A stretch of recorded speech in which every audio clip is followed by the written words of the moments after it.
Loué soit le précieux sang de notre Seigneur Jésus-Christ et le cœur immaculé de Marie. Voici quelques mots supplémentaires sur cette troisième semaine de l'Avent.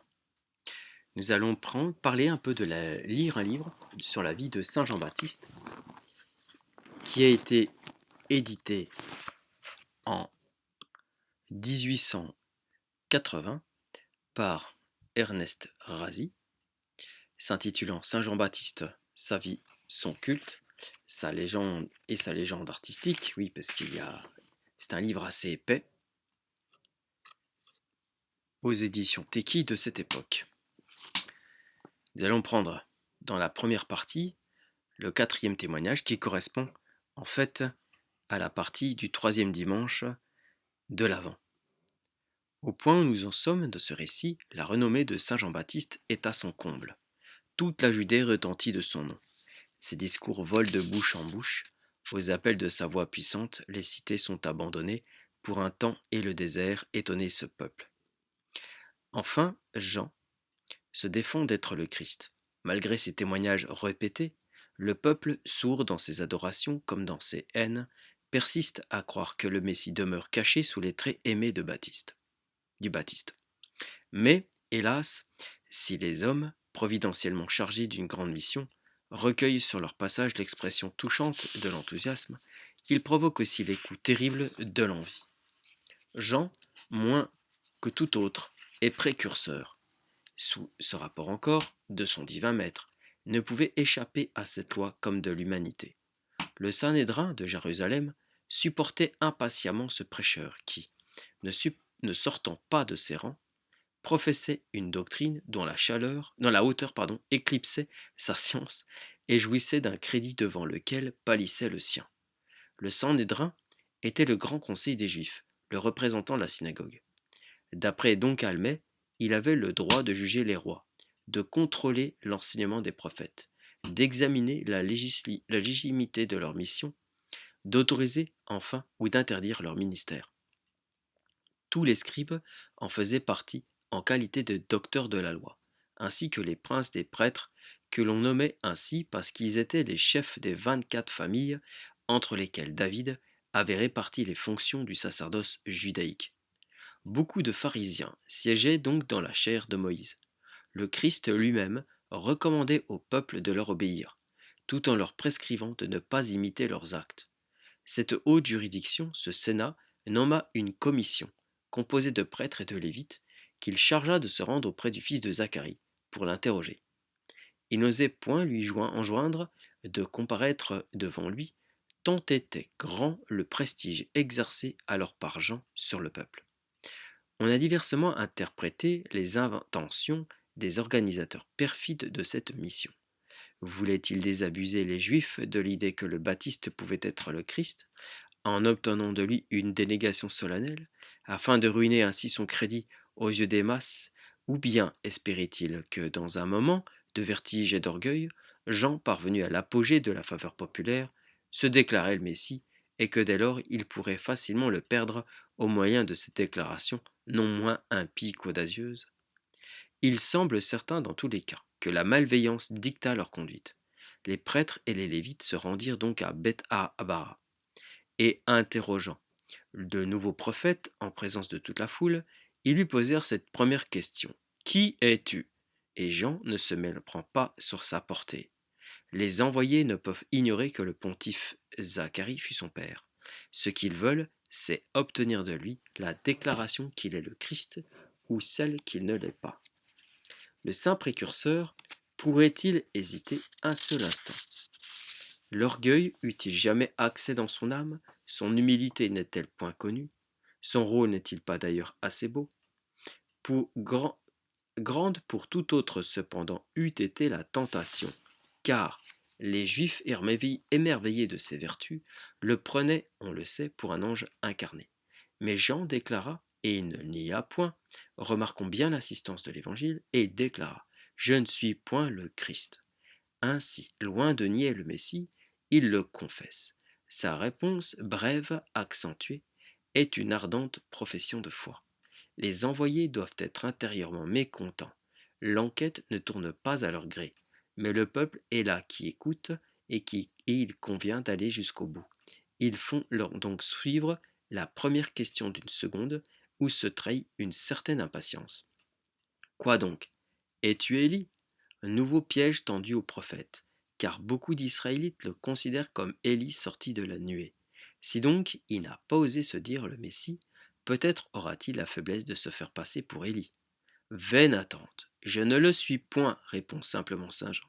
Il n'était point en effet cet Élie à annoncer, et dont la venue n'aura lieu qu'au second avènement, bien qu'il en ait possédé l'esprit et la vertu, et que le Seigneur l'ait appelé figurativement de ce nom, en rapport de saint Matthieu, il est lui-même Élie qui doit venir. Les députés insistent et lui demandent: Es-tu le prophète? Et il leur fait cette réponse plus laconique encore: Non. Et ils ne disent point: Es-tu prophète? Mais es-tu le prophète? Car dans le texte grec, le substantif est précédé d'un article. C'est la preuve qu'il ne cherchait pas à savoir si Jean prétendait être prophète, mais le prophète annoncé par Moïse dans les termes suivants. Citation: Le Seigneur de ton Dieu te suscitera de ta maison et du milieu de tes frères un prophète comme moi. Fin de citation. On voit par là qu'à cette époque, les Juifs considéraient le prophète et le Messie comme deux personnages différents. Il y a d'autres explications, je le sais, pour interpréter ce texte, mais elles me semblent victorieusement réfutées par cet argument. Si le prophète et le Messie n'avaient point été deux personnes distinctes, pourquoi cette question spéciale? Es-tu le prophète? Lorsque Jean vient de leur déclarer ne pas être le Messie. Restent les interprètes qui lisent: Es-tu prophète? Ceux-là prétendent qu'en répondant négativement, Jean fit une réponse semblable à la précédente, en ce sens qu'il n'était aussi que figurativement prophète. Les prophètes avaient prédit l'avenir, lui montrait du doigt le présent. La loi et les prophètes avaient prophétisé jusqu'à Jean, mais Jean, témoin du Messie, était plus que prophète, selon les paroles mêmes du Sauveur. Les envoyés du Saint-Dédrin deviennent encore plus pressants. Mais alors, qui donc es-tu? Ajoute-t-il avec un désir assez sincère d'être eux-mêmes édifiés, maintenant que leurs pièges ont tous échoué, et que leur vaine science est à bout de ressources. Qui donc es-tu? Car il faut que nous donnions une réponse à ceux qui nous ont envoyés. Que dis-tu de toi-même? Je suis, répondit-il, la voix de celui qui crie dans le désert. Redressez la voix du Seigneur, comme l'a dit le prophète Isaïe. Il est une voix, voilà sa simple réponse. Oh, si les députés de Jérusalem s'attendent à surprendre ici l'orgueil, combien leur espoir n'est-il pas déçu? Qu'est-ce qu'une voix? S'écrie Bossuet. Un souffle qui se perd dans l'air. Je suis une voix, un cri si vous le voulez, comme saint Jean se baigne dans l'humilité et dans le néant, dit saint. De même, dit saint Grégoire, que la parole précède et sert à faire entendre la pensée. Ainsi, Jean-Baptiste est la voix qui précède le Verbe du Père et qui le fait connaître, l'explique, le fait entrer dans les esprits et qui, comme la parole, s'évanouit quand elle a déclaré la pensée. Il faut donc que ces pharisiens s'y résignent. Semblable à un géant, le Baptiste demeure inébranlable malgré leurs attaques répétées. La haine ingénieuse leur conseille une dernière perfidie. Jusqu'à présent, leurs questions n'ont eu trait qu'à la personne de Saint Jean. Peut-être seront-ils plus heureux en s'adressant à son œuvre. Effort stérile. Ils n'arriveront qu'à provoquer un témoignage de plus en faveur du Messie et à faire briller davantage encore l'humilité du précurseur. Pourquoi donc, lui dirent-ils, baptises-tu si tu n'es ni le Christ, ni Élie, ni le prophète? Moi, je baptise dans l'eau, dit reprit Jean. Mais il y en a un au milieu de vous que vous ne connaissez pas, qui est plus grand que moi, qui était avant moi, bien qu'il soit venu après, et dont je ne suis pas digne de toucher la chaussure. C'est celui-là qui vous baptisera dans l'esprit et le feu. Fin de citation.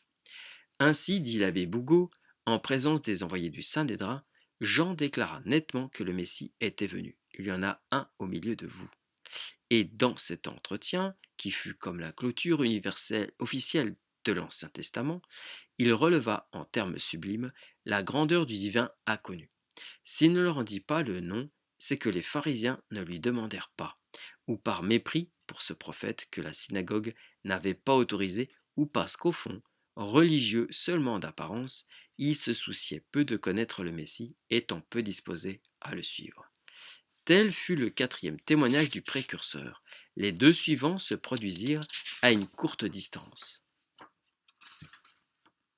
Voici un autre commentaire que une sœur dans la foi catholique, une catholique, m'a envoyé. Voici donc l'audio. Audio concernant le passage que nous venons de lire. Passage de l'évangile que nous venons de lire. Dieu de vous que vous ne connaissez pas, dit saint Jean-Baptiste aux envoyés des Juifs. Le Seigneur peut donc être proche. Il peut même être venu et cependant demeurer encore inconnu à plusieurs. Ce divin agneau fait la consolation du saint précurseur qui estime à si grand honneur de n'être que la voix qui crie aux hommes, de préparer les sentiers du Rédempteur. Saint Jean est en cela le type de l'Église et de toutes les âmes qui cherchent Jésus-Christ. Sa joie est entière à cause de l'arrivée de l'époux, mais il est entouré d'hommes pour qui ce divin sauveur est comme s'il n'était pas. Or, nous voici parvenus à la 3e semaine de ce temps saint de l'Avent. Tous les cœurs sont-ils ébranlés au bruit de la grande nouvelle de l'arrivée du Messie? Ceux qui ne veulent pas l'aimer comme sauveur, songent-ils du moins le craindre comme juge? Les voies tortueuses se redressent-elles? Les collines songent-elles à s'abaisser? La cupidité et la sensualité ont-elles été sérieusement attaquées dans le cœur des chrétiens? Le temps presse, le Seigneur est proche. Si ces lignes tombaient sous les yeux de quelques-uns de ceux qui dorment, au lieu de veiller dans l'attente du divin enfant, nous les conjurerions d'ouvrir les yeux et de ne plus tarder à se rendre dignes d'une visite qui sera pour eux, dans le temps, l'objet d'une grande consolation et qui les rassurera contre les terreurs du dernier jour. Ô Jésus, envoyez votre grâce avec plus d'abondance encore, forcez-les d'entrer, afin que ce que saint Jean disait de la synagogue ne soit pas dit du peuple chrétien. Il y en a un au milieu de vous que vous ne connaissez pas. Gloria in altissimis Deo et in terra pax hominibus benevolentatis.